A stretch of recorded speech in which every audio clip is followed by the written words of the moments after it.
How the Mind is Divided. Conscious and Subconscious Mind. Part 1. Have you ever wondered why you sometimes change your mind so quickly, or why brilliant ideas disappear the moment they appear?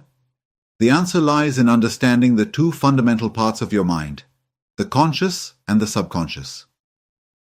In this video, we dive into the deeper mechanics of your inner world. The conscious mind, also called the objective mind, is the part you're most familiar with.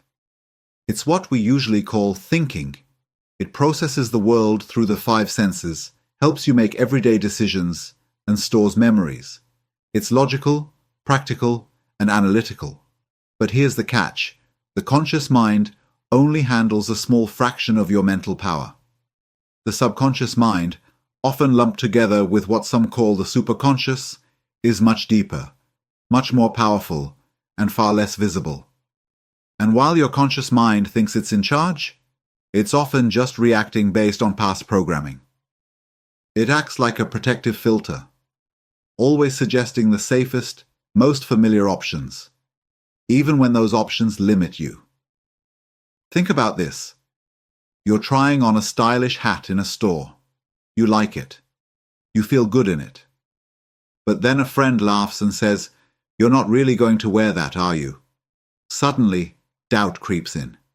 You look in the mirror again. Now the hat looks too bold, too loud, too different. You put it back. What just happened? Your conscious mind got hijacked by fear of judgment and made a decision not from truth, but from insecurity. This is how the conscious mind works. It's influenced, it's cautious, it changes course easily. And when it comes to growth and transformation, it often becomes your biggest obstacle. You've probably had moments of inspiration, ideas that felt revolutionary, thrilling, like they could change your life.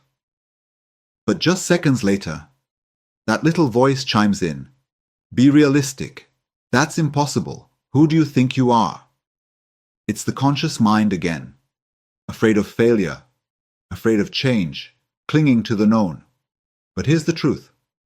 The fact that your brain hasn't experienced something yet doesn't mean it's impossible. Just like the first time you drove a better car or flew in an airplane. You didn't know how much more was possible until you tried something new. In this first part of our series, we explore why trusting your rational mind too much can actually block your evolution. And we begin to understand the power of stepping beyond the known into the deeper realm where lasting transformation begins.